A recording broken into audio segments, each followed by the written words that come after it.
Ketua Majelis Hakim Wahyu Iman Santoso menilai Ricky Rizal bohong dalam menyampaikan kesaksian, khususnya saat menjelaskan peristiwa eksekusi Yosua dan peran Putri Chandrawati dalam pembunuhan berencana Yosua. Hakim mengingatkan agar Ricky tidak berbohong di persidangan demi anak dan istrinya.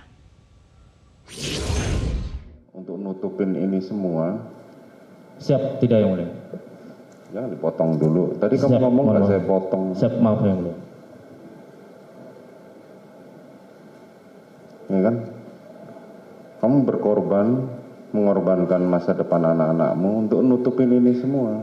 Sampai hari ini kamu masih mencoba nutupin. Seolah-olah saya percaya dengan cerita kamu. Dari tadi saya diemin aja cerita kamu. Saya tahu kapan kamu bohong, kapan enggak.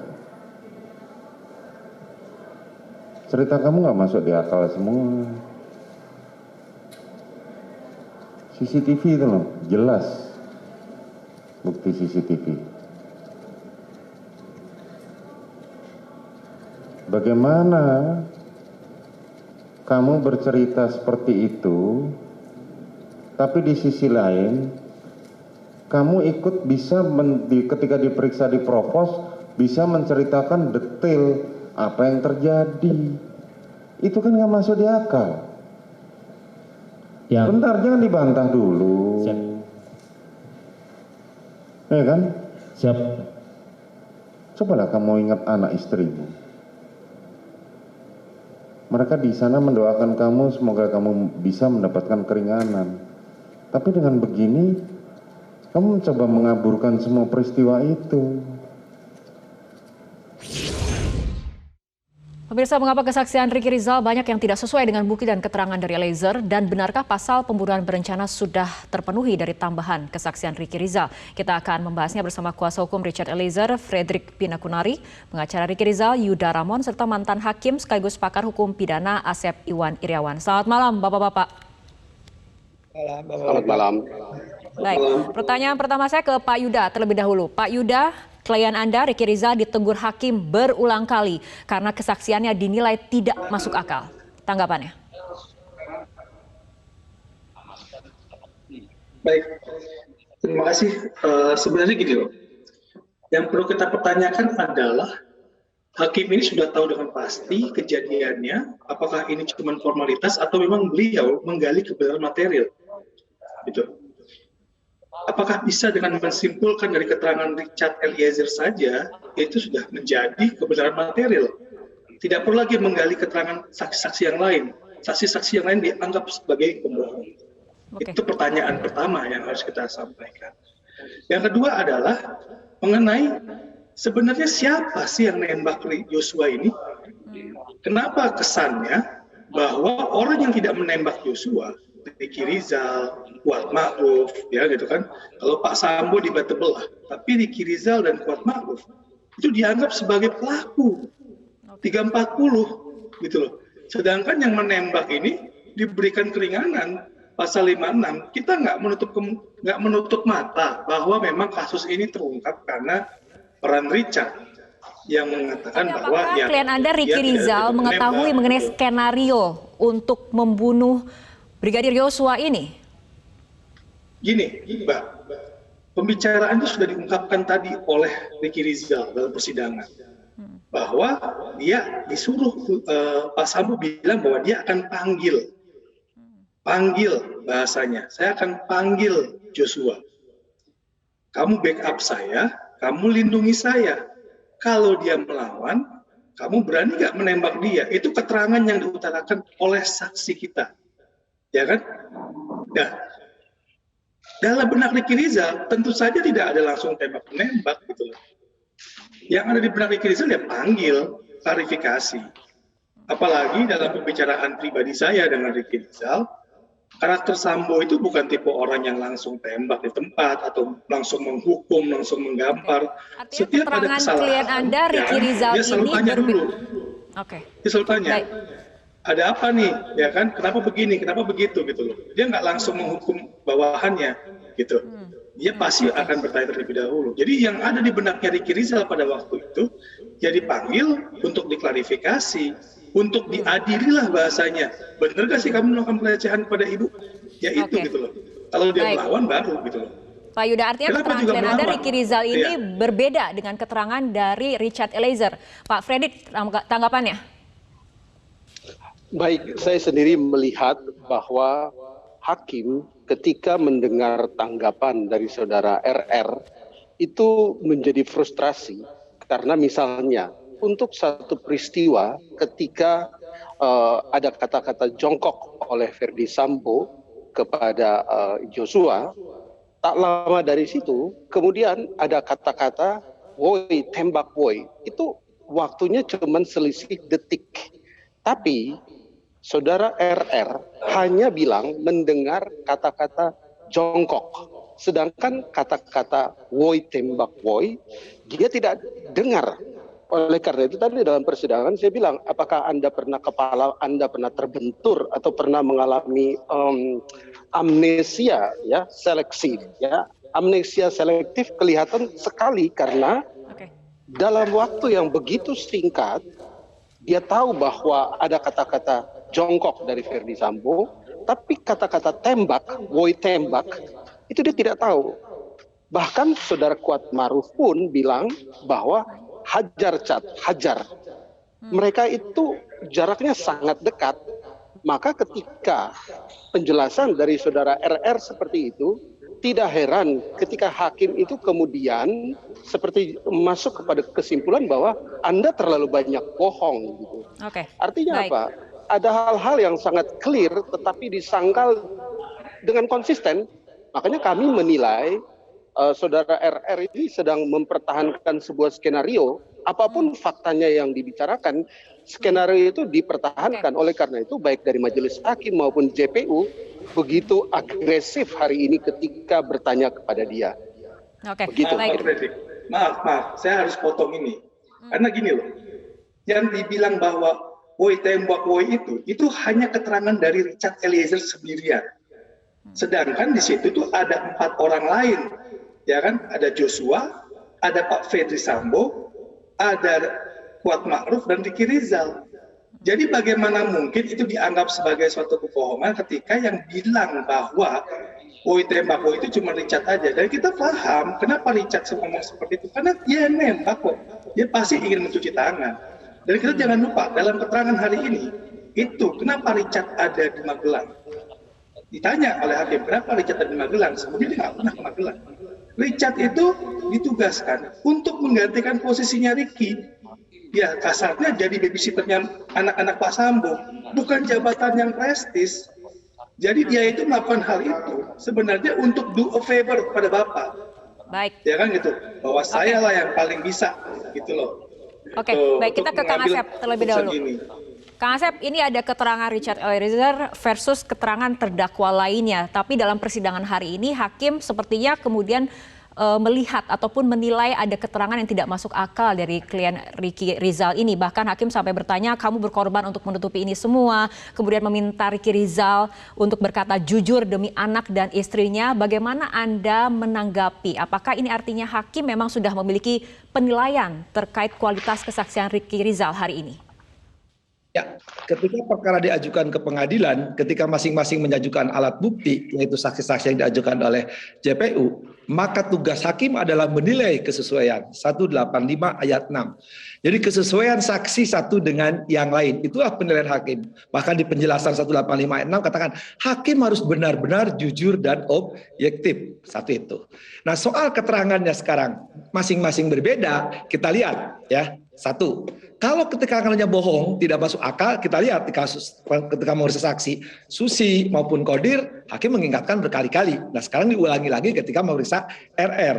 Tapi ketika memeriksa RE, tidak. Kan? Bahkan hakim soal terpesona dan ternganga gitu kan, karena lurus mengalir apa adanya. Biarlah hakim yang menarik. Misalkan gini, menembak diakui oleh RE, dia menembak 3-4 kali. Cuman persoalannya kan kesesuaian alat bukti satu dengan yang lain, ada penembak lain ya. Di mana ketahuinya ada dari senjata, selongsong, ya itu luka. Nanti kita tunggu keterangan ahli balistik maupun forensik yang belum dihadirkan kan. Ada tembakan yang lebih di ruangan itu ada 5 orang, ya, yang sering disebut kelompok 5. Ada RE mengakui bisa menembak atas perintah, kan? Kedua, di situ ada RR, di situ ada KM. KM tidak mengakui, tidak balas, tidak mendengar. Ya sudah, nggak apa-apa, kita lewat aja. Di situ ada PC sama FS, kan? Ya sudah, berarti kan tinggal saya itu, nggak mungkin pun tiba-tiba nyasar. Apalagi ada saksi lain yang mengatakan Ridwan, Arif, Romer, itu satu sama lain, pasal-pasal itu berkaitan. Nah, tinggal hakim nanti tertuanglah dalam putusan menjadi fakta persidangan itu jadi fakta hukum. Biarlah orang berbohong nggak apa-apa. Paling-paling kan kalau salah hidung telinga tinggal diperiksa ke dokter THT nanti. Oke, baik Kang Asep dan juga mungkin saya Pak bisa Yuda. tanggapi. Ya, mungkin saya bisa tanggapi rekan Yuda tadi ya. Pertama-tama kita paham bahwa hukum itu logis.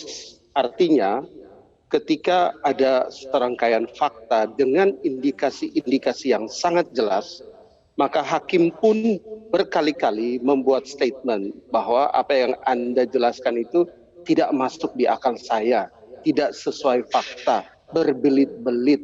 Anda menutupi sesuatu yang sudah tampak. Jadi, terlepas dari statement dari rekan Yuda tadi, apa yang majelis hakim saksikan dengan sidang yang sudah berlangsung sekian lama ini, itu jelas sekali fakta-fakta yang ada sehingga kita menghormati hakim dengan pandangan-pandangannya yang berangkat dari fakta yang terungkap dalam persidangan. Tentunya kita menghormati proses hukum, tapi kami sendiri melihat bahwa ada amnesia selektif yang terjadi pada saudara RR ini sehingga dalam waktu yang sama dia begitu tahu satu perintah Baik, Pak jongkok, Fredrik. tetapi woi tembak woi dia tidak ingat, kemudian ataupun hajar cat hajar dia juga tidak ingat begitu. Oke, baik, kita akan lanjutkan kembali perbincangan untuk melihat bagaimana kemudian dampak dari keterangan saksi Ricky Rizal hari ini terhadap apakah kemudian unsur-unsur pasal 30 terpenuhi atau tidak. Kita akan lanjutkan kembali perbincangan sesaat lagi. Lanjutkan kembali perbincangan Pak Yuda, apabila kita simak dari keterangan klien Anda Ricky Rizal terkait kronologi penembakan Yosua ataupun skenario eksekusi Yosua, apa yang coba Ricky Rizal ingin ceritakan? Apakah karena kita mendapatkan kesan seolah-olah klien Anda ini mencoba menutupi peran dari Verdi Sambo sebagai perencana sekaligus eksekutor pembunuhan?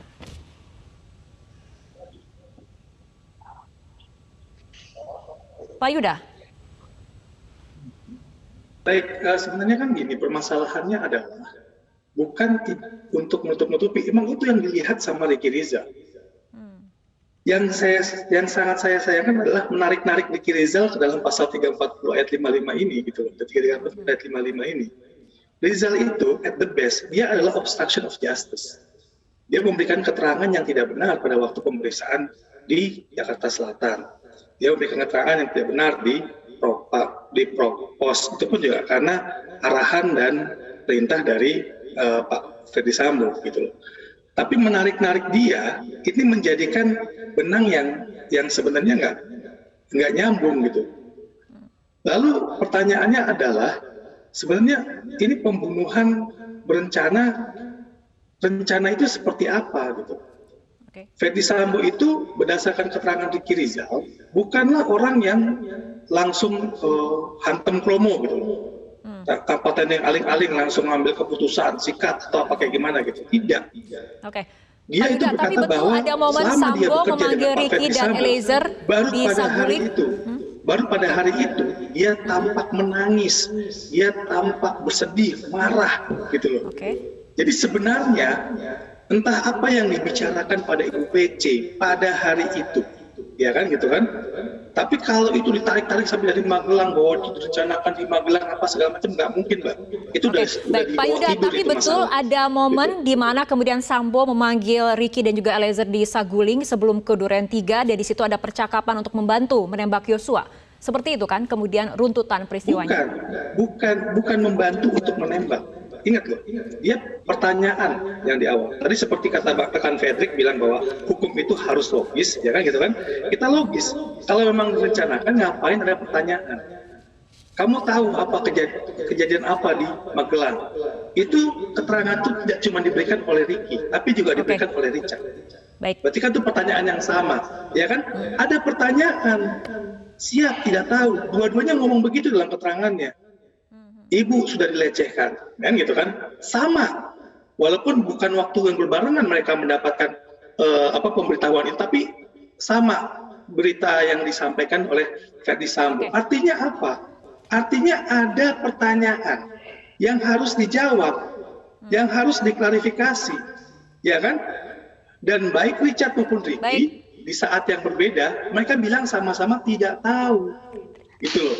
Jadi bagaimana itu bisa dianggap sebagai suatu perencanaan, terlibat dalam suatu perencanaan, kalau mereka cuma ditanya seperti itu. Makanya kan ada konteks, Baik, Pak Yuda, nanti kita saya tanyakan. panggil dia, saya klarifikasi, gitu kan. Oke, tanggapan dari Pak Gitu. Fredrik seperti apa? Oke, baik. Pada prinsipnya, majelis hakim dalam persidangan tadi yang cukup lama, itu mendapati keterangan yang menurut hakim bertentangan, tidak masuk akal, berbelit-belit, dan menutupi sesuatu yang sudah tampak. Bahkan majelis bilang, ada loh CCTV-nya. Artinya, majelis itu berkali-kali mau menyadarkan kepada saudara RR untuk berbicara secara jujur. Ya, tetapi karena itu tidak kunjung tiba kejujuran itu, maka majelis membuat statement yang seperti tadi, yang sangat mengesankan bahwa majelis paham betul apa yang disampaikan oleh saudara RR itu jauh dari fakta.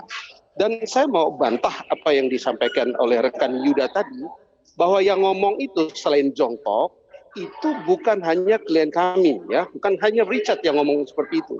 Kuat Maruf pun ngomong bahwa setelah ada kata jongkok itu, Kuat Maruf bilang, hajar Cat, hajar. Kenapa Kuat Maruf bisa dengar, walaupun kata-katanya beda, tetapi saudara RR tidak mendengar. Ini kan semua, kita sidang tuh lama, dan keterangan yang berbelit-belit, yang tidak sesuai fakta seperti ini, menurut saya tidak heran ketika kemudian majelis, bahkan saudara jaksa penuntut umum dengan sangat kencang tadi mengatakan bahwa Anda ini seorang polisi. Seorang polisi ketika mengetahui akan adanya sebuah tindak pidana, seharusnya Anda melakukan tindakan mencegah tindak pidana. Anda ini polisi atau bukan, gitu, dengan sangat emosional dari saudara jaksa penuntut umum. Artinya apa? Baik hakim, baik JPU itu dibuat dalam tanda petik frustrasi dengan berbelit-belitnya keterangan dari saudara RR ini. Itulah kenapa kita saksikan sekarang ini statement yang begitu tajam ditujukan kepada saudara RR. Oke, baik. Demikian. Selanjutnya kita akan tanyakan tanggapan dari Kang Asep, tapi harus ditahan dulu Kang Asep karena kita akan ikuti jeda berikut terlebih dahulu. Pemirsa, kita lanjutkan perbincangan. Kang Asep, dilihat dari keterangan dan kualitas saksi untuk hari ini, sebetulnya apakah kemudian unsur dalam pasal 340 sudah terpenuhi atau justru seperti apa, Kang? Ya, sebenarnya 340 sudah terbukti. Klimaknya itu kemarin ketika kesaksian Eliezer yang menceritakan semuanya. Ini 340 itu barang siapa dengan sengaja, ya, barang siapa dengan sengaja, ya, menghilangkan nyawa atau merampas nyawa orang lain. Jadi barang siapa tuh orang, bukan binatang. Nah, orang-orangnya udah ada yang didakwakan 5 orang. Ya. Dengan sengaja, willing and witten, dia mengetahui dan menghendaki. Ya, siapa yang mengetahui dan menghendaki, udah ketahuan. Ya, paling tinggal catatan untuk Eliezer, ya, apa dia menghendaki atau tidak. Karena catatan saya berkali-kali untuk Eliezer itu adalah perintah jabatan, ya. Kemudian merampas nyawa orang, terbukti ada orang yang meninggal, ya. Baik keterangan keluarganya yang sudah didengar kelompok 12 maupun nanti kita akan lebih tepat lagi dari para ahli itu, terutama ahli forensik. Jadi 340 itu, ya, sekali lagi dengan sengaja tadi ditanyakan, sengaja itu willing and witten harus dibuktikan dua-duanya kumulatif. Perencanaan itu ada jeda waktu dengan tenang, sekali lagi, ya. Baik, kalau saya sih lihatnya cukup di Saguling sama di Duren 3, itu ngapain jauh-jauh ke Magelang. Dan Magelang juga boleh aja kalau cari-cari Jadi jeda waktunya itu nih, jurisprudensi maupun pemahamannya, dia bisa memikirkan bahwa tembakan itu tidak akan dilakukan, ya. Proses itu dibawa, kemudian turun dari tangga, kliennya RE itu, ya. Tembak. Terlepas itu ada dalam dakwaan, harus dipertanggungjawabkan oleh jaksa penuntut umum. Walaupun itu pernyataan dari RE, tapi kan berkaitan dengan saksi yang lain, ya. Nah, perlu diingat sekali lagi, jeda waktu itu direncanakan dan dengan tenang. Nah, tinggal di sidang dibuktikan, udah jelas kan? Nah, sekarang siapa yang merencanakan aktornya? Jelas, Sambo lah itu nggak bisa dibuktikan. Nah, Sambo enggak. Lah ngapain minta maaf kalau nggak ada pembunuhan? Ngapain bikin perkara ada OEC kan, kalau tidak itu dilakukan, artinya ada penembakan. Penembakan pertama jelas diakui, ya, memberi keterangan sebagai saksi walaupun diperiksa sebagai saksi bukan terdakwa. RE itu, RE mengakui dia nembak ya dengan merem gitu kan. Oke. Cuma jadi masalah itu sekarang kan tembakannya lebih dari 3, 4, ya ada berapa biji. Maka yang lebih mengerikan lagi luka yang ada Kang dari Asep. kepala tembus ke hidung ya. Oke. Nah, ketika otak ke hidung itu nanti kita tunggu balistik ya dari jarak siapa yang nembak itu, karena pilihannya Oke. tidak ada lain, orang-orang hanya di situ aja gitu. Oke, baik Kang Asep, kita tunggu babak persidangan selanjutnya. Terima kasih Pak Yuda Ramon, Pak Fredrik Pinakunari, dan juga Kang Asep Iwan Irawan telah berbincang bersama kami malam hari ini dalam Prime Time News.